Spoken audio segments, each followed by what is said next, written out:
Absolutely. There are a lot of parallels with Ukraine. Ukraine became, in the American mind, contested territory in a contest with Russia. Who would control Ukraine?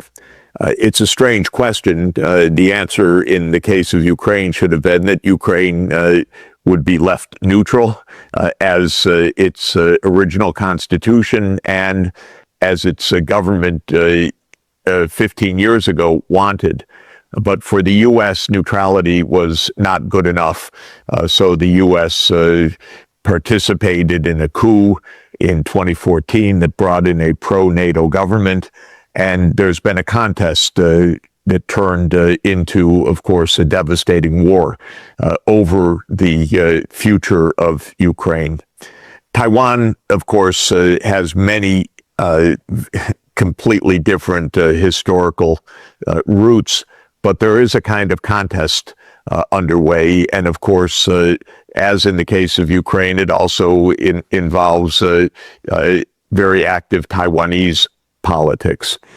Taiwan is a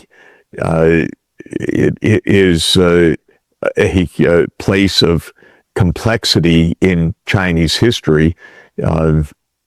And without the long panorama, it was part of the Qing dynasty until Japan took Taiwan as a colony in 1895 after winning the Sino-Japanese War.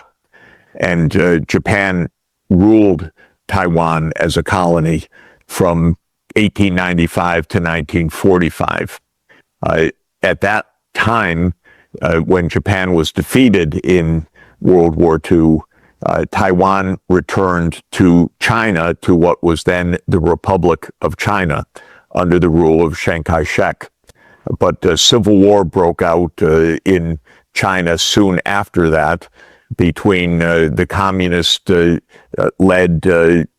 side under Mao Zedong and the nationalist government of the Republic of China under Chiang Kai-shek. And in 1949, the communists won, declared the People's Republic of China with the capital in Beijing, and Chiang Kai-shek defeated and evacuated to the island of Taiwan and declared the rule of the Republic of China with the capital in Taipei. And that's the roots of today's complexity. There were, in 1949, two competitors. One had won the mainland, the other had evacuated to the island. Both declared one China. The mainland government declared the People's Republic of China as the ruler of all of China, that is mainland Taiwan and other islands, whereas Taiwan declared the Republic of China, the ruler of one China, mainland and islands. But of course, the Republic of China only controlled Taiwan and surrounding islands, whereas the mainland controlled or the People's Republic of China was the mainland and the vast territory and population of China. But there was on both sides of the Taiwan Straits the idea of one China, just contesting who would rule China. Well, again, the complexities are enormous, but the United States was the ally of the Republic of China in World War II and was fervently anti-communist after World War II. And so when the Civil War ended, the United States continued to recognize the Republic of China on the island of Taiwan and did not recognize the People's Republic of China. Of course, the vast, vast, vast majority of China was in the mainland and therefore was governed by the People's Republic of China. The United Nations recognized that fact against U.S. opposition in 1971. And so the seat at the UN for China and in the Security Council that had been held by Taiwan, that is the Republic of China, up until 1971, from the founding of the UN, shifted to the People's Republic of China. Now, Taiwan was no longer represented in the UN, and the mainland, the People's Republic of China, said that diplomatic relations with the PRC of any other country, by any other country, meant that that country would subscribe to the one China policy, that there was only one Chinese government, that it represented all of China, and that that government was the People's Republic of China with the capital in Beijing. So all over the world, almost all countries with what was then some dozens, but now very, very few, recognized the People's Republic of China. The United States shifted its recognition in that way in 1979, ending its recognition of the Republic of China at Taiwan and diplomatically recognizing the People's Republic of China. And that also initiated an era of close economic relations between what was then a quite poor mainland and the United States. And the mainland became the producer of a lot of basic industrial goods and inputs and assembly operations for the U.S. economy. And on that basis, the People's Republic of China experienced remarkable economic growth. One could say justifiably, I think, the greatest economic reform period in world history, perhaps from 1980 to now, becoming a extremely sophisticated, modern, technologically cutting-edge economy that in absolute size, according to purchasing power parity, is bigger than the U.S. economy now. Well, all of this meant that for some decades, Taiwan was on the margins, but when the U.S. shifted its diplomatic recognition, it also passed U.S. legislation saying that it would continue to support Taiwan's status in rejecting any forcible reunification of the island with the mainland. Whereas the mainland said, of course, Taiwan is part of one China. And actually, Taiwan said, yes, Taiwan is part of one China under the Republic of China Constitution, which still prevails. The idea of Taiwan and the United States was that Taiwan would have a path of autonomy, let's say, de facto independent, not in a political sovereign sense, but in a daily behavioral sense of politics and economics and governance, and that the United States would protect Taiwan against any forcible reunification attempted by the mainland. That's more or less a description of the status quo now. But things have gotten much more complicated, if I may say. And the reason is that both Taiwan and the mainland became extraordinarily successful economically. And that has led to massive political and geopolitical changes as well. In the case of Taiwan, this great boom started actually before the mainland's boom. So Taiwan's boom started in the 1960s, and Taiwan became one of the Asian tiger economies. It grew very rapidly. And then starting in the 1990s, it actually became home to the most advanced semiconductor chip fabrication in the world with TSMC, the Taiwan Semiconductor Manufacturing Corporation.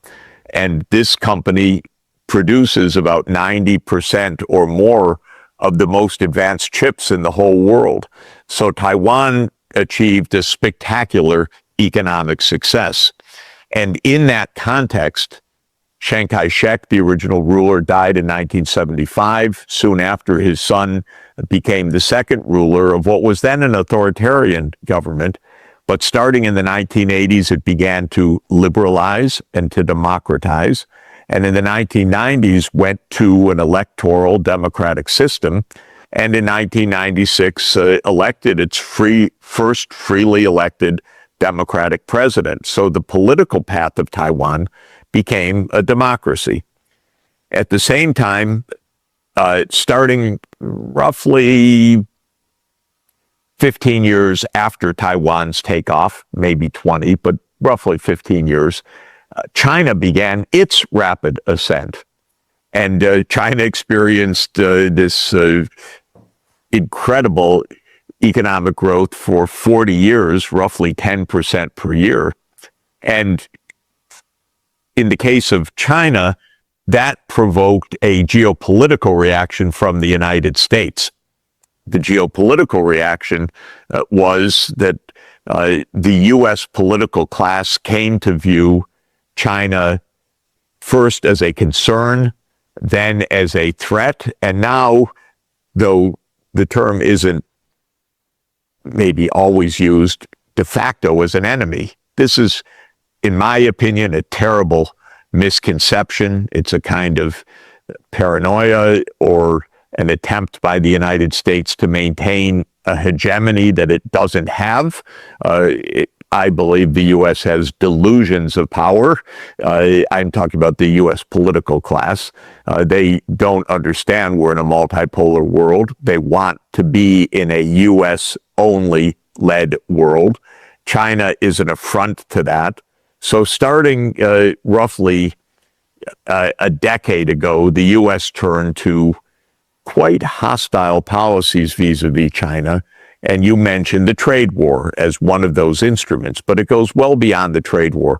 It goes to a military buildup in East Asia, in the Philippines, in Korea, in Japan, in other U.S. military bases. It goes to diplomacy, creating anti-China instruments like the Quad or AUKUS. It goes to technology export bans and overt attempts to contain China's growth. And this has been going on for a decade. So finally, put Taiwan back into this story. From inside Taiwan, there is a long-term trend towards wanting independence, a democratic system, a new generation of young people without the emotional or experiential ties to the mainland, unlike their parents and grandparents. And so there's a growing movement towards independence.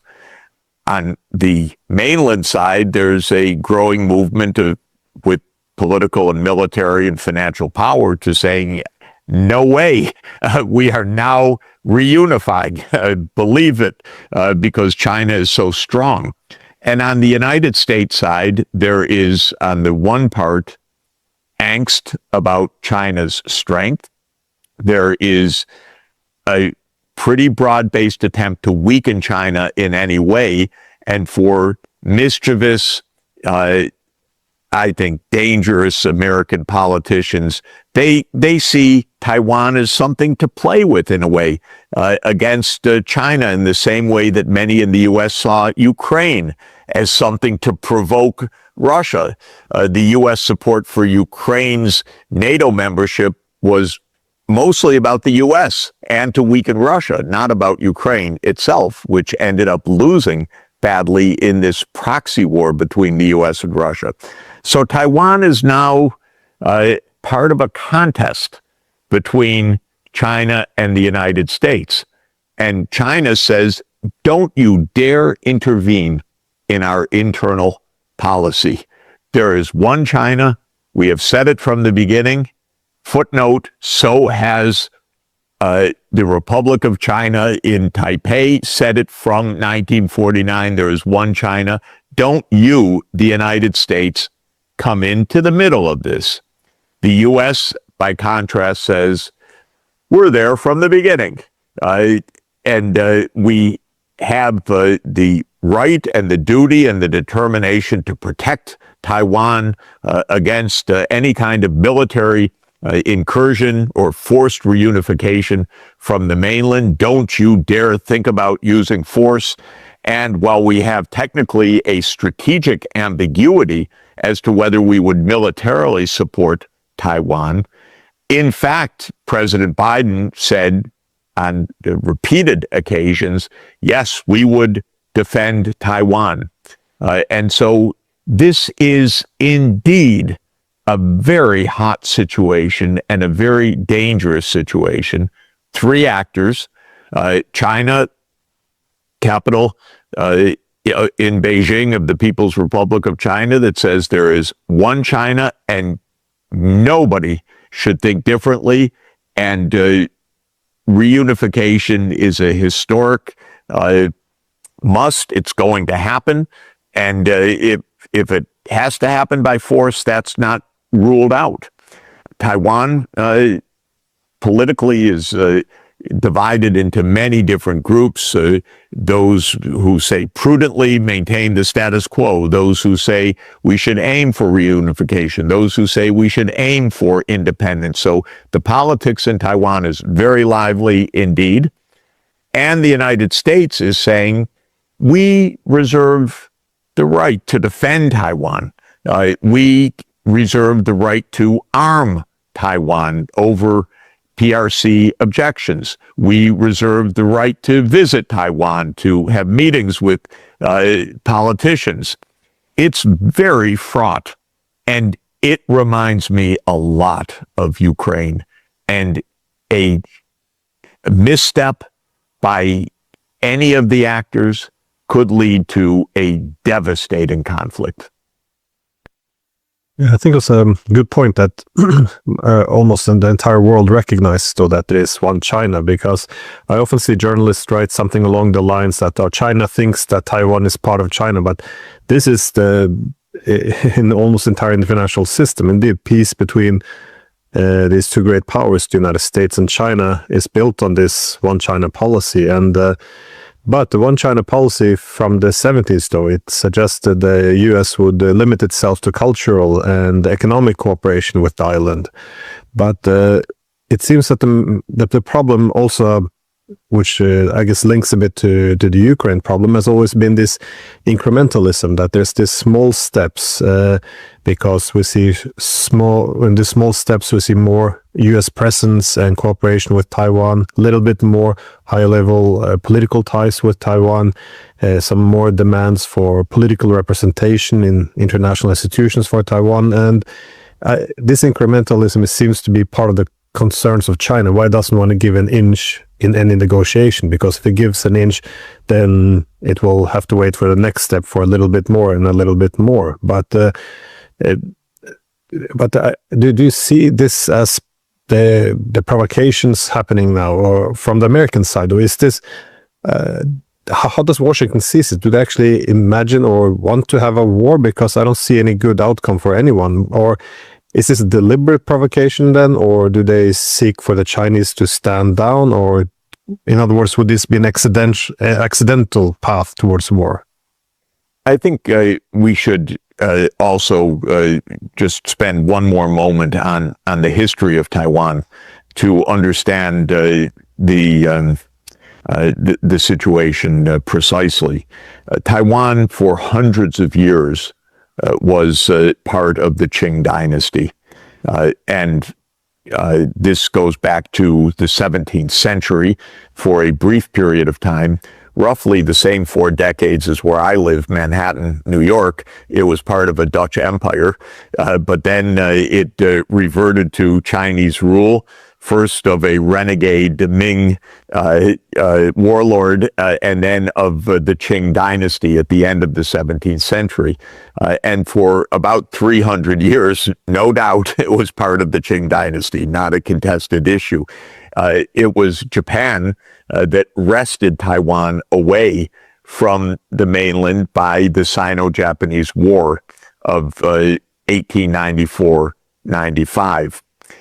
During World War II, there was a great power conference in Cairo that brought Franklin Roosevelt, Winston Churchill, and Chiang Kai-shek, the leader of the Republic of China, together. And it was pledged at the Cairo conference that at the end of World War II, with the defeat of the Japanese, Taiwan would revert to China. This was not ambiguous. This is clear. In Potsdam, the final conference just after the defeat of the Germans, but before the defeat of the Japanese, the Cairo conference conclusions and determinations were reconfirmed in Potsdam, Germany, by the leaders of Russia, Britain, and the United States. So the idea that Taiwan is part of one China is historically accurate, and it is also reconfirmed in World War II. And then it was reconfirmed in the constitutions, as I said, of both the People's Republic of China and the Republic of China. The issue wasn't whether there were two separate countries. The issue was who governed a unified China. So the issues about independence are recent issues. It is ahistorical to question this point, actually. It is a current development. One could argue whatever about the current situation, but the history is not an ambiguous history. Of course, as Orwell said, he who controls the present controls the past, and he who controls the past controls the future. So there's a lot of attempt to manipulate the past history. But I think, looking from the outside, that this is a question of who rules China, not a question of two Chinas. Of course, the evolution of the two places is quite different. One can very much admire Taiwan's achievements and so forth. One can abjure any kind of force. That all makes sense. But this questioning about one China and two Chinas, not only a questioning of the diplomacy of the last 50 years, but I would say the history of the last 300 plus years. And so this I just wanted to put on the table. Now, in the late 1970s and early 1980s, the United States was arming Taiwan. And in a communique in 1982, the United States said it would continue to arm Taiwan, but at a diminishing rate, that it would phase out its military support. Well, now we are 43 years later, and the drumbeat of arming Taiwan, and the expression is like a porcupine, so that the mainland wouldn't be able to occupy Taiwan, grows in Washington. That's mostly a geopolitical game, if I could put it that way. Politicians in Washington don't care very much about other places. They care about American power, American influence, American prestige. They care about the fact that America's backing of Taiwan, in their view, is vital for the confidence of Japan and Korea in the American-led defense of those two countries and in America's presence in East Asia. So they see Taiwan a bit like they see Ukraine, as a matter of American prestige, credibility, ability to project power. Taiwan per se, I don't think is high on almost anybody's mind in Washington. They're geographically ignorant, culturally ignorant, and very inward looking, so they don't really care about any other place in my experience in dealing with these politicians. But they do see America's prestige on the line. And when you talk about prestige, you know how easily that can convert to war. And then when war starts, the prestige question becomes even more important. The dominoes will fall. All terrible things will happen if we don't stand up for our prestige. Well, this is, of course, the ruin of countries and the ruin of the world, this kind of talk. So I would say, yes, it would be a kind of accidental war, but not an accidental motive. The motive is U.S. power, U.S. presence in East Asia, U.S. determination, U.S. demonstration to Japan, to Korea, to Australia, to the Philippines, to Southeast Asia. We are there. We will not be moved. We won't let China, meaning the PRC, bully us around. Those are the motives right now that drive the U.S. It just seems that given the history which you outlined, that you can always have a solution between Taiwan and mainland China in terms of enhanced autonomy or something, but it's the geopolitics that complicates it. As you said, with Ukraine, the objective, I guess, is to create a Europe without Russia, to push them into Asia. But with Taiwan, Taiwan is very important to the regional security architecture as part of this island chain, and also as a possible way of putting this economic containment of China, and especially now that it's becoming more difficult to compete economically. Well, this raises another point that is in line with what we've been discussing, but two more features that are important. First, in the mainland view, the outside world is out to weaken or destroy or divide China. This is not wrong, and it's also part of the historical experience. It's not strictly right in that this may refer to some intemperate politicians in the United States mainly, but they're there. That's real. So China has its so-called century of humiliation in which outside powers divided, weakened, and in many ways devastated China, starting with the British, as is usually true, in 1839 in the First Opium War. Then there was the French and British in the Second Opium War at mid-century. There was a great civil war in China that emerged from that, the Taiping Rebellion, as it's called by Western historians.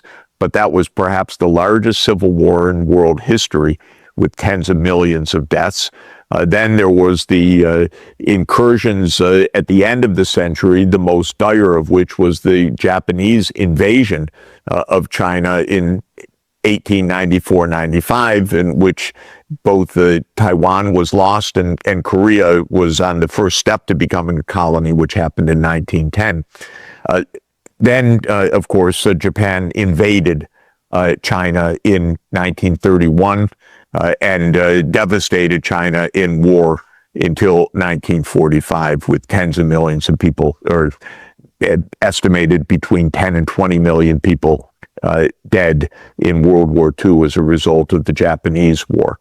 So from the Chinese perspective, never again will China be divided from the outside. And so there's a particular neuralgia about Taiwan. Oh, look, they're at it again. They're out to weaken us. They're out to divide us. This was a complete devastation. From the U.S. side, the U.S. has been a foe of communist China because the U.S. has this deep anti-communism in its mentality, even when the term is in the Chinese characteristic, so-called. This is a super sophisticated mixed economy, private capital galore, mixed economy, a public sector as well. But in the U.S. mentality, communism has been the evil for a century since the Bolshevik Revolution. And in the case of China, already with the founding of the People's Republic of China, the U.S. backed Taiwan in this war against communism. And then in 1951, John Foster Dulles, who would go on to become the fervent anti-communist foreign minister, Secretary of State of the United States under Dwight Eisenhower, identified the so-called First Island Chain, which is a chain, an archipelago that the United States would defend, including Taiwan, Japan, the Philippines, Guam. And this idea was, if the U.S. controls this chain, it limits China's access, including submarine access and naval access more generally, to the wider Pacific Ocean. It hems China in. It threatens China's sea routes. It makes possible chokeholds over China's food supplies coming from abroad and its energy resources coming from abroad. That first island chain became part of U.S. military doctrine. China understands that. This is, again, part of this right now, almost a Cold War, or maybe a Cold War between the U.S. and China. And so this is another reason why there's this depth, not only maybe I left an impression of symbolism of American power or desire to weaken China, but military doctrine and strategic doctrine, and on the Chinese side, a deep awareness of history and a determination not again to be subjected to the Western powers, which did such devastation, or Japan, which, as it itself said at the end of the 19th century, joined the Western imperial club. I think this history and ideology is very important because when you end up in a strategic situation where winner takes all and neither side is willing to give an inch, you usually wandering into very dangerous territory. And when it involves the two greatest power in the international system, we do have a problem. But Professor Sachs, thank you so much, as always, for your time. I know you're a very busy man, so I'll want to add more of your time. Just to say, we need, above all, prudence and peace here. Because if it were not for the U.S. meddling, I'm quite sure that across the straits there would be a solution to these issues that is peaceful, sensible, and especially pragmatic. And if the world, and God help us, politicians in the United States, are pragmatic and prudent, then peace will prevail. If they are delusional, as they were in Ukraine, hot-headed, arrogant, reckless, provocative, then Taiwan could become a flashpoint, and a very dangerous one.